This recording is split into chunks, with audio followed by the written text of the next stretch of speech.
3, 2, 1. Good morning. This is Professor Anderson with a little bit of feedback for your writing assignment number 4, the research-based report rough draft. Again, I sent you an email to share. Your assignment folder is right smack in the middle of 2 students who have submitted multiple, like 5 submissions so far. And it looked like when I would scroll through the assignment folder, it looked like your assignment was part of their, either the one above you or the one below you's folder. I'm sorry, that's my fault for not looking closely enough, but I have found it, thank goodness. And I have some feedback for you. So this is the writing assignment number 4. Let me pull up the parameters quickly. I have, this is just going to take me a second. Maybe this one is it. No, hold on. Right there. I think this is it. Nope, that's that one. That's the different one. Okay, I'm sorry. I thought I had it here. Let me just get into my, I'm sorry. No, I'm taking up a whole extra minute. I've made you wait.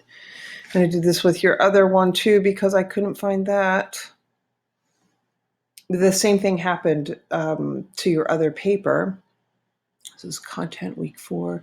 This, students are encouraged, allowed to submit as many examples of a rough draft as they would like. And there are several in our class that are, that's the memo, I need week 6, that have submitted multiples. And unfortunately, the one is, or 2 of them are right above and below you. And that's what has happened. All right, here we go. Here's the PDF. And it's not going to show. There we go.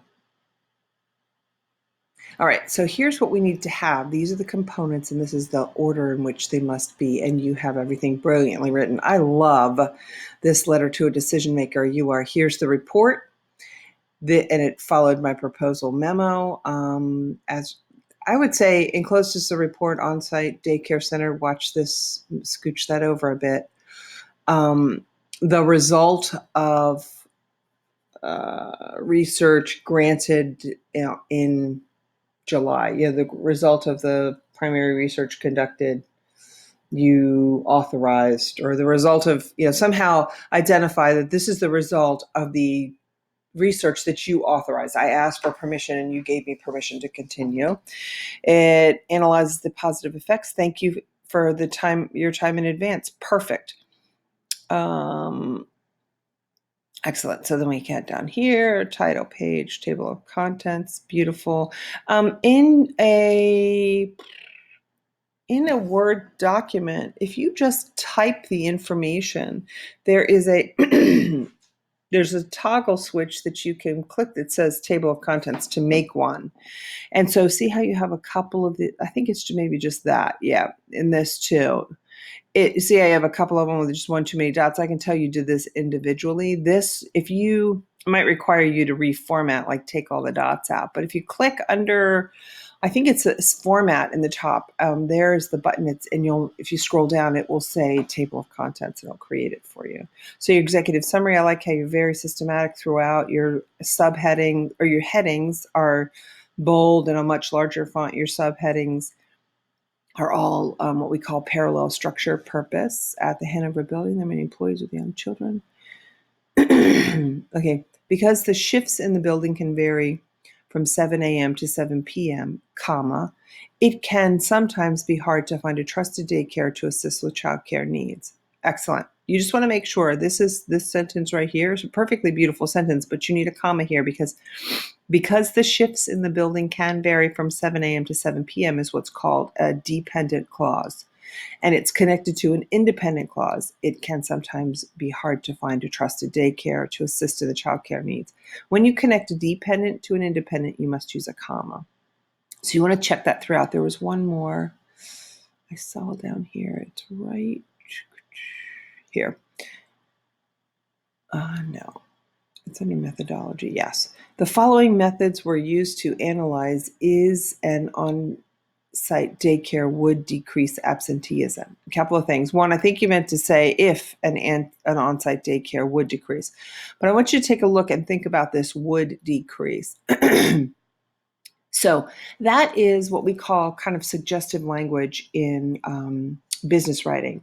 You want to be as assertive and concrete as possible when you're writing a business proposal or any type of business writing. So probably, or maybe a suggestion to be more direct would be something like the following methods were used to analyze the benefits of an on-site daycare, and then it would include absenteeism, money, drive funding, whatever. But if your only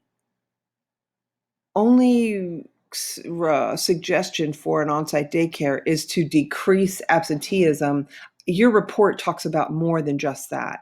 So maybe you just want a broader statement and make it direct and concrete. The following methods were used to analyze the benefits of an on-site daycare at Hanover Building or whatever.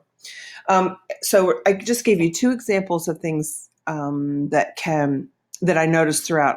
Now I'm pulling back down here. Lack of childcare is one reason.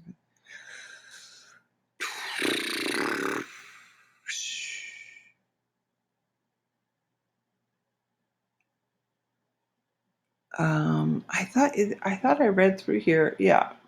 I guess it's your secondary research that showed. Yes, right.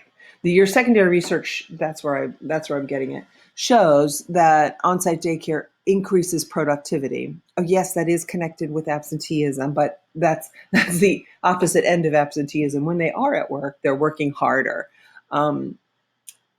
It allows more time with it. It's another benefit. It's not, yes, it's multi-purpose because if they are allowed more time with their children, then they have to be at work. I get where you're coming from, but I think you want to be a little more broad than I think you want to maybe just say the benefits, because you do talk about more than just non-absenteeism. And so then the other thing that I recommend, okay, so here you have methods, primary first and then secondary. I know that PDF lists it like that, but I will share with you, the couple of the examples. Of primary, the word primary means first, and then secondary means second. So if you're looking in terms of ordinal numbers, first, second, third, fourth, fifth, yes, that makes sense to do it that way. But in a report, you want to share the process that you took.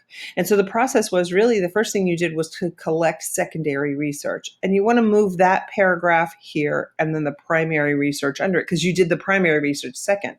And then I'll share with you why to do that, because then when you show your results, you list the secondary first, you go through the secondary, and you go through the secondary, and then you talk about the primary. So you want your report to show not just the process, but for the information from each section of the process to be parallel within the structure of the paper. If that makes any sense at all.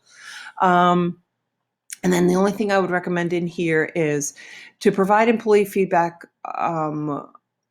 to solicit employee feedback on the topic of an on-site daycare. A short survey was composed, period. 150 employees in the Hanover building were given the survey via, was it handed to them? Was it delivered over email? The questions were to gauge, this is spelled incorrectly, G-A-U-G-E, or G-U-A-G-E, sorry, how many employees have kids. The questions asked, number of, and then I would put that in bullets. Number of children, range of age, and interest in an on-site daycare. A copy of the survey will be included at the end of this document in Appendix A. The charts below, perfect. Did you use that site? It looks like you did. Or you do beautiful, you make gorgeous graphs. The only thing I would recommend, if you can go back, these are all the employee responses. Okay. I wonder if there was a way you could differentiate yes and no, but it's the same data that you're pulling. Okay. This looks like you need, okay. I would just give a little introduction here. Additional remarks collected from the surveys. Great. Okay. Awesome. And then conclusion. Perfect. So there's just a couple of those areas that I would recommend tightening up. And if you did use that table maker, I would recommend citing that in the end. And other than that, looks good to me. I look forward to your final